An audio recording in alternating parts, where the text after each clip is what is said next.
Rebecca grabbed the only blanket she found and went back to the couch to sit down. When she turned to face the TV, a man whose face looked like it had melted with acid, with long, sparse hair and jagged teeth, appeared on the screen. Rebecca was confused. Ronnie had picked out an animated kids movie.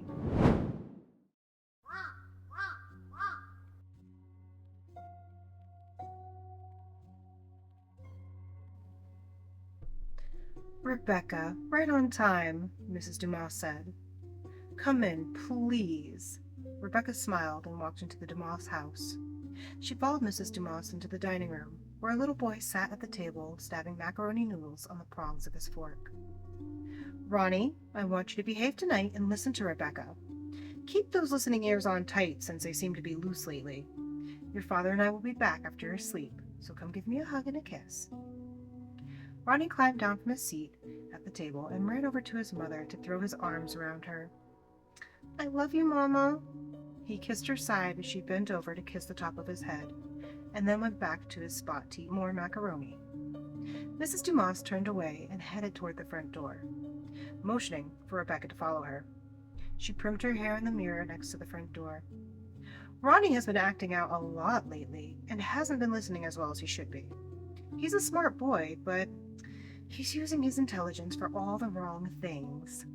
Yesterday, a special edition $200 remote control race car was delivered to our front door. Apparently, he's reading at a 4th grade level, but with that, he's also figured out how to order things online, Mrs. Dumas explained, scowling. When we confronted him about it, he blamed it on his imaginary friend. I blame it on social media. Every video is like an advertisement. Still, he should have known better. His father is furious. Wow. I would be mad too. That's a lot of money for a toy, Rebecca agreed. Mr. Dumas bounded down the stairs, fixing the collar on his shirt. Ronnie, he barked as he walked past the dining room. I better not get any calls about your behavior tonight. Understand? Ronnie looked woefully at his father and nodded. When you're done with dinner, put your plate in the kitchen and no tablet tonight. But Dad, Ronnie whined. But Dad, nothing. You're lucky your mother and I are going out this evening or you'd be in your room without the tablet or any other entertainment for the rest of the night. It's up to Rebecca tonight if you get to have any fun. So don't be a problem for her, Mr. Dumas said gruffly. Ronnie pouted, turned away from his father, and crossed his arms. While he quietly fumed in his seat at the dining room table, Mr. and Mrs. Dumas grabbed their jackets, keys, and wallets and walked out the front door. Have a good night. I'm sure Ronnie will be an angel while you're out, said Rebecca, closing the door behind them. When she turned around, Ronnie and his plate were gone from the table. Rebecca walked into the kitchen. Ronnie was carefully scraping the remnants of his meal into the trash can. Hey, Ronnie, when you're done, please put your plate in the sink. I need to use the restroom. I'll be right back. Rebecca sashayed down the hall. Ronnie carefully reached over the edge of the sink and put his plate in gingerly. Then he saw his tablet charging on the edge of the island counter. The screen reflected the bright kitchen lights, and he sighed from the sight of it. He climbed up onto the bar stool and leaned over on the counter. He tapped the screen and tried the passcode. His parents hadn't bothered to change it. What luck! Ronnie was so focused on a game that he didn't even hear the soft plodding sound of Rebecca's feet coming down the hall. But she heard the chirps, chimes, and dings of the game he was playing. Ronnie, snapped Rebecca, your dad just said that you weren't supposed to have your tablet tonight. Ronnie whipped around so fast that he lost his balance and fell from the bar stool. In shock from being caught and from falling, tears welled up, and he started to wail. Oh my God, are you okay? Rebecca knelt down to comfort the boy. She tried to pat his head, and he cried louder. She tried to pull him closer for a hug, and he let his body slump to the floor like dead weight, and moaned louder. Ronnie, I'm trying to see if you're hurt, she yelled over him. He was in full tantrum mode. Okay, Ronnie, what would make you feel better? Snot and tears streaked down his face as his exaggerated frown barely formed coherent words. I want to, my tab- tab- tablet, he began to wail loudly. Rebecca couldn't stand the volume of his cries. Ronnie, hey, buddy, you're not supposed to have your tablet. Somehow he cried harder. She started to panic. Okay, okay, how about you get ready for bed and we watch a movie and I'll let you have your tablet for like 20 minutes. Ronnie sat up, hiccups shaking him, snotty face gleaming. What? He asked. I said, let's get you ready for bed, and then we'll put a movie on, and I'll let you play with the tablet.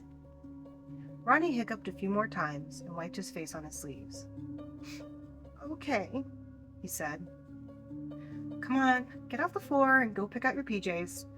I'll get the bath started for you. Ronnie scurried off, snorting back snot every few steps.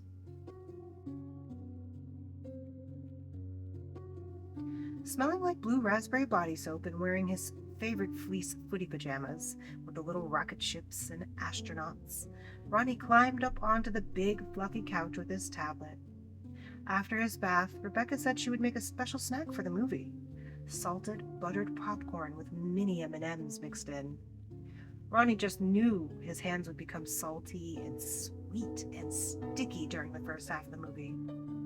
He'd spend the second half of the movie licking his hands and sucking the flavor from his fingers. He could smell the hot popcorn and a bead of drool shined on his bottom lip. Pop! Ronnie looked down at the tablet in his lap. Notifications streamed across the screen. An ad for something, a series of messages and missed calls on Woblocks and Snip Snap, and countless notifications beckoning him to resume one game or another. He stared at the tablet for a moment and felt overwhelmed. Did you find a movie you want to watch? Rebecca asked with the big bowl of popcorn in her hands. Ronnie had completely forgotten about the movie, but he did know which one he wanted to watch, so he pointed it out and Rebecca queued it up. The boy eagerly bounced on the couch. Rebecca sat down. I'm cold. Can I have a blanket? Ronnie asked. Sure thing, said Rebecca. She got up and crossed the room to pull a throw blanket out of the trunk. Ronnie munched away mindlessly on the couch. The trunk was stuffed with neck pillows, eating pads, a large blanket, a sleeping bag. Doubt crept into her mind as she continued to shuffle through the items in the trunk. Are you sure there's a throw blanket in here? Rebecca looked back at Ronnie. His hands laid limp in the popcorn bowl, and his eyes widened at the screen. She could hear him breathing shakily. What the heck? Rebecca grabbed the only blanket she found and went back to the couch to sit down. When she turned to face the TV, a man whose face looked like it had melted with acid, with long, sparse hair and jagged teeth, appeared on the screen. Rebecca was confused. Ronnie had picked out an animated kids movie. The man raised a shining knife in one hand as a teenage girl with wide eyes stared at him in terror, her chest heaving and contracting as all the air in her lungs escaped in an ear-splitting scream. Rebecca tossed the blanket over Ronnie and snatched the remote from the coffee table, just as the man on the TV brought his blade down on the screaming teenage girl. She jabbed at the remote again, silently begging the TV to turn to the home screen. That is not what we picked out. Ronnie, you're not supposed to watch that. It's rated R. You're way too young for that. Why would you have changed the movie?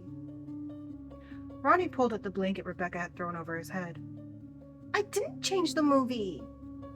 Then why were you watching it when I turned around? I don't know. It just came on. If you have nightmares tonight, it's going to be your own fault.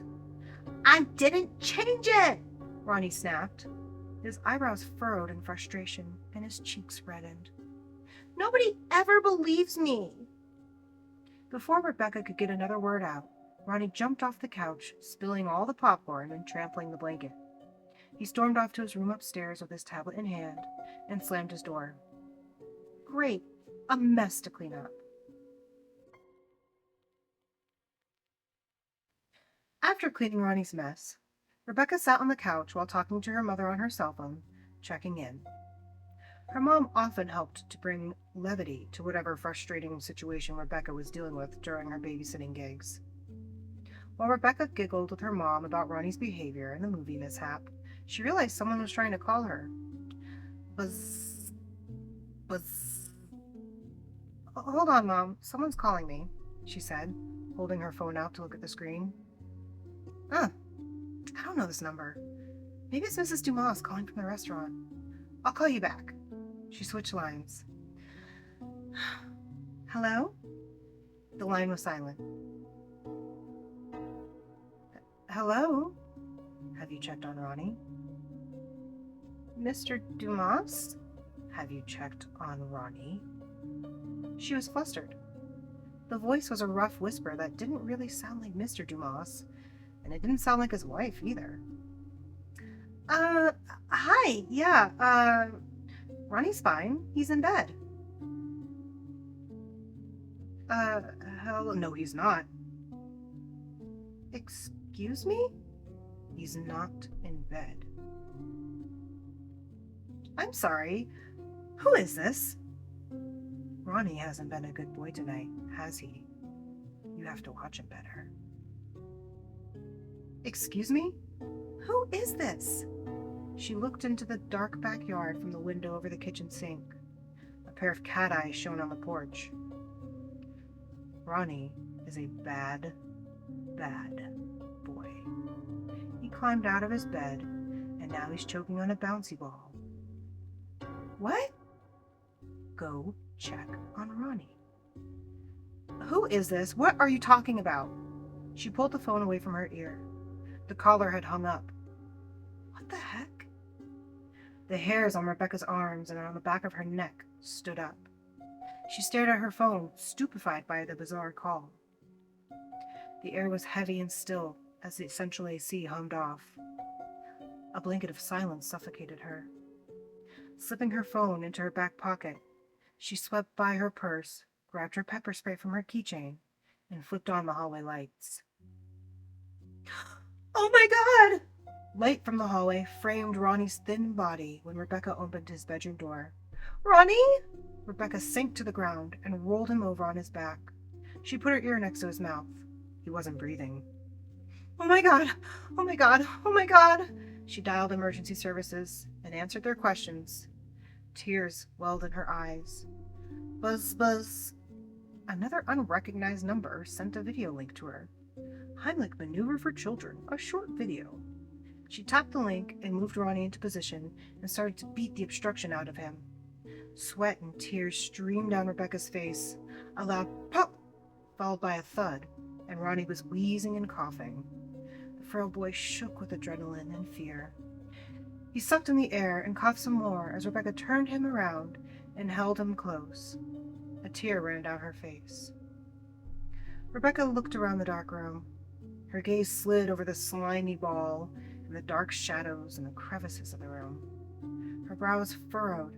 She sucked back snot. She noticed something peculiar. A little red glowing dot like a star in the night. She squinted, eyes burning from tears and stress, her vision slowly adjusted. It was a rectangle. A sleek, smooth rectangle. It was Ronnie's beloved tablet propped up on his bed. Her thoughts churned. She felt the floor drop from beneath her. She stared a moment longer. Suddenly, the red dot next to the camera cut off. Before she could digest what she had seen, red and blue lights painted the walls through Ronnie's window.